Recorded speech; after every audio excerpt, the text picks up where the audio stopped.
welcome back to the Kitchen Witch's Table. I'm Otter, your host for this evening. Tonight we have our first harvest feast featuring a selection of courses for your listening pleasure. Our appetizer is a study of Malachite. Our first course is a brief look into first harvest festivals and how they're celebrated, followed by our main course with how to celebrate first harvest yourself, either alone or with a group, including a look into the traditional harvest craft of the corn dolly. Then we have our palate cleanser with the weekly table talk, and we'll be ending with our dessert, a look into the magical properties of chocolate. We look forward to feasting with you this week. First on our menu is a small monograph of the semi-precious gemstone malachite. Malachite is a light to dark green stone, sometimes banded with darker and lighter shades of green. It is a basic copper carbonate, usually found in copper deposits. Historically, malachite has been worn as a healing gemstone. Used as protection against the evil eye and nightmares, its popularity stretched across the world, with the Winter Palace in St. Petersburg, Russia, having an outstanding display of this stone in a room called the Malachite Room. Designed in the late 1830s, this room contains a fireplace, columns, urns, and vases made entirely of Russian malachite. The name malachite could come from the Greek word meaning mallow, a reference to the soft green color of the stone, and the equally soft green color of the mallow plant. Alternately, some say it comes from malachos, meaning soft, possibly referring to the stone's easily carved surface. Malachite is only a 3.5 to 4 on the hardness scale, making it a very soft stone.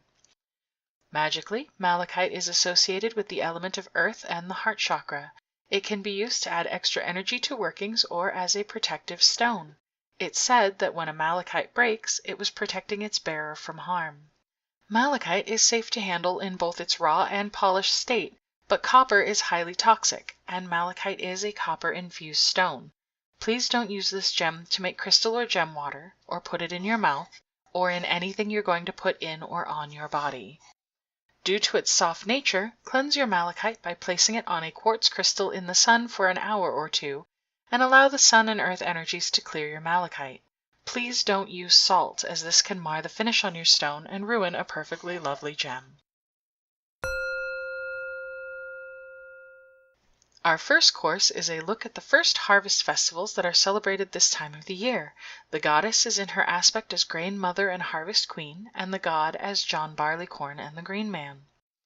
The most common festival celebrated this time of year is Lughnasadh, the Celtic festival in honor of the foster mother of the god Lugh. Mythology tells us Lugh put together a games and feasting festival to honor his foster mother, who worked so hard to clear a field so that grain could be grown for their people to live that she died. In many traditions of the myth, this festival involves tests by games of skill and a time to begin trial marriages. Lammas is another name for this festival of the harvest of grain. It's a time for gathering and giving thanks for the abundance of grains and wheat that are coming in, and its name is a shortening of the phrase loaf mass, a sign of how centrally honored the first loaf of bread made from new grain is.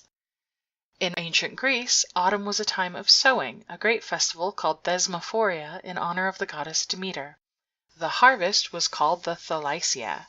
Often, Harvest Home was a personal festival rather than a nationwide one with a fixed date, for harvest often came in at different times on different farms. Heathens had a festival called Freyfaxi, or Loaf Feast. Also at the beginning of August, this festival was dedicated to the god Frey. A festival of both the fertility of the earth and the fertility of men, it is also a time to honor Thor in his aspect as a harvest god, and his wife Sif with her long golden hair symbolizing the beautiful fields of ripe grain. All around the world, regardless of when the harvest came in, people celebrated the incoming bounty that would keep them through a long winter or the hot, dry summer. Depending on where you live in the world, you will celebrate this festival at different times in different ways. This leads us to our second course, How Do I Celebrate First Harvest?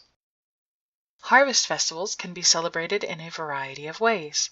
This is the feast of grain for much of the world, so one way to celebrate is to get hands-on with grain. Make a loaf of bread, a pot of porridge, or a bowl of oatmeal. Take corn and make popcorn garlands to feed your local wildlife, or yourself, or make fresh cornbread from cornmeal. For you listeners with children, these are all things you can do as a family or as a group with friends. ThoughtCo.com has a simple, easy-to-follow ritual using a candle, some stalks of wheat or wheat berries, and a loaf of bread. This ritual can be used for both solitary and group practitioners and can include family and children.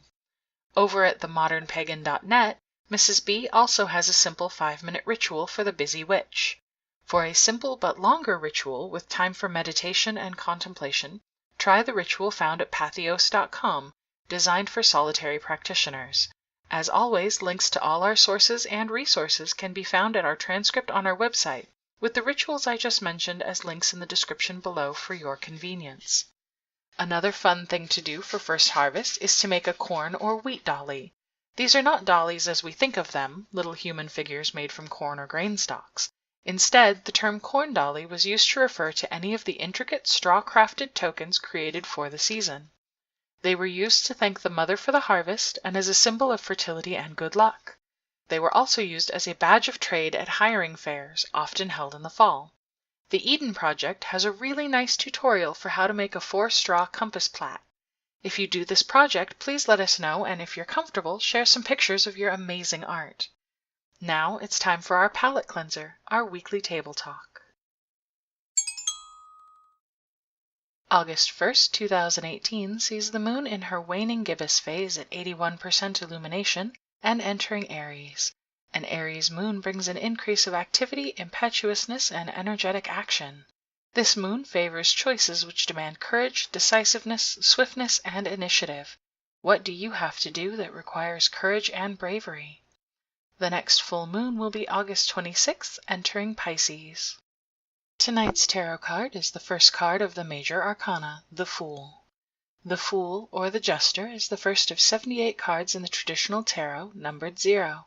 Often depicted as a beggar or vagabond, he wears ragged clothes and stockings without shoes, accompanied by a dog carrying a stick with a vagabond's pack on the end. He dances at the edge of a cliff, illuminated by a bright sun, and carries a white rose. His gaze is turned to the sky rather than to his path. The Fool represents new beginnings, having faith in the future, being inexperienced, not knowing what to expect, having beginner's luck, improvisation, and belief in the universe. When upright, your keywords are beginnings, innocence, spontaneity, and a free spirit. Reversed, your keywords are naivety, foolishness, recklessness, and risk-taking. The Fool is ruled by the element of air and the planet of Uranus, and followed in the deck by the card the Magician. Tonight's dessert is a special sweet treat, the magical properties of chocolate. According to Scott Cunningham's Wicca in the Kitchen, chocolate is ruled by the planet Mars, known for its passionate approach to things. Elementally, it's a fire food with the energies of love and money. Its Latin name, Theobroma, means food of the gods, and it was certainly revered in all the places it was consumed. Probably native to South America, cocoa trees were most likely brought to what is now Mexico around 600 CE. Cocoa trees were extensively cultivated by the Aztec and Toltec cultures. The Spaniards brought cocoa back to Europe, adding sugar and making the drink more popular among nobility. By the late 1600s, it was a popular indulgence throughout Western Europe. In the 1800s, chocolate was mixed with sugar and made solid. This eating chocolate was much closer to our chocolate of today than the drinking chocolate that the Mayan and Aztec cultures used. For one, it was sweet and milky as opposed to the bitter, spicy brew that is sometimes still enjoyed today. In 1910, Hershey's made the chocolate bar popular, with millions of their bars going to soldiers in World War II as rations. This taste of home helped maintain spirits during the ravages of war. Chocolate is incredibly popular today, both for its flavor and for its spirit-lifting properties.